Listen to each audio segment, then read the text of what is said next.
prosecutes African Americans at a disproportionate rate. We know that poor people and Latinos don't get the same treatment as that of rich folk. So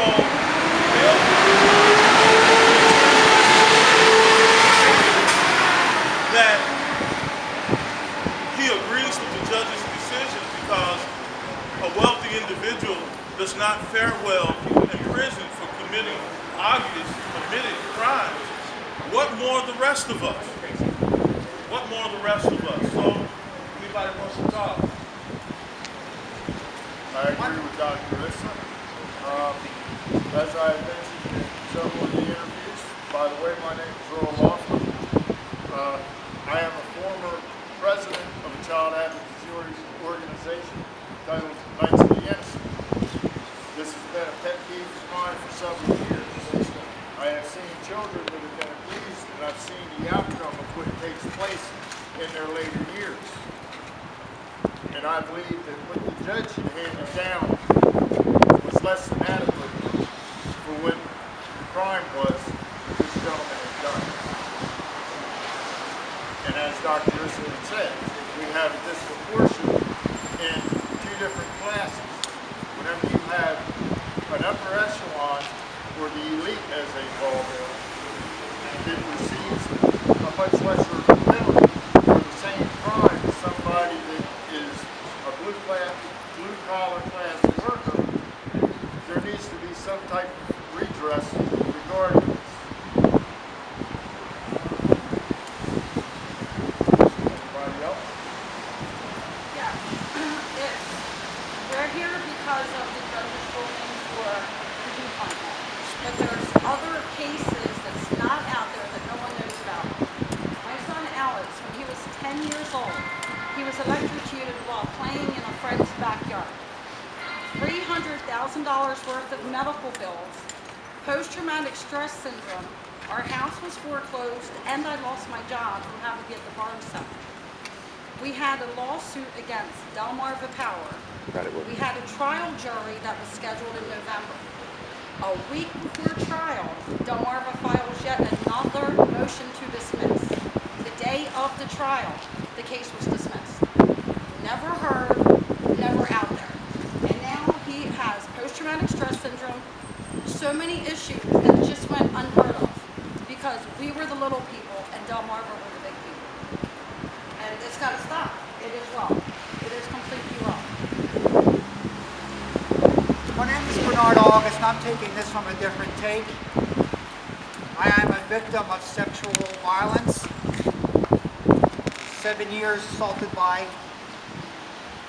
church member. It is very horrible to live with this.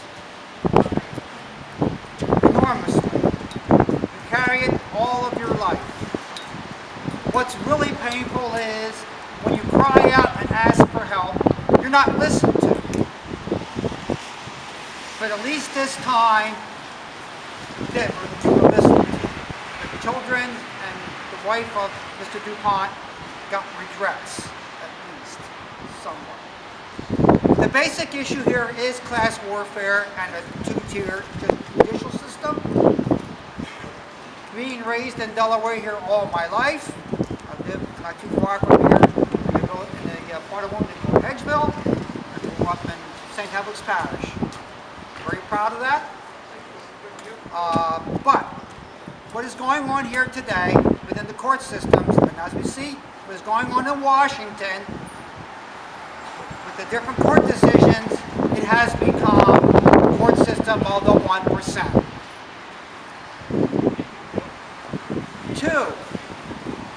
Two wrongs don't make a right. I'm a human rights advocate and an occupier. I lived 9 months on that sidewalk up there across from the city county building. I saw it all. People losing their houses, people put in straits of desperation. No reason for it. The economics of this country is so slanted and so bad now that you cannot get even probably fair trials if it related to anything corporate-wise. Now, I believe the sentence given to Mr. DuPont was a fair sentence. But Delaware does not have proper facilities to treat sexual offenders or drug addicts or people with alcoholism. The social welfare and the money put into the taxation levels for our social betterment and the good of all is not being done. States like California have shopping malls where prisoners of sexual crimes are incarcerated and are treated, and they're given every opportunity to try to get over their disease. It's a disease, it's a sickness. So, and I myself, you have to learn to forgive. You have to learn to move on, because eventually everybody dies, of course, but is it going to kill you? Are you going to move forward in your life? Are you going to learn to forgive? So, while I'm really upset with this decision, and he's allowed to go and pay for his own rehab or whatever it is he's supposed to go through. Actually, I was very horrified by what I read from the headlines. I couldn't really get the full details, because it's just kind of shocking to me. After Bradley downstate and now this. So there's systemic problems. We as a society must come to grips with these problems.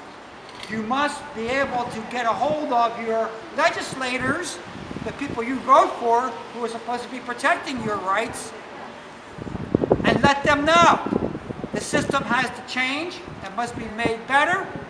People must be treated fair and square.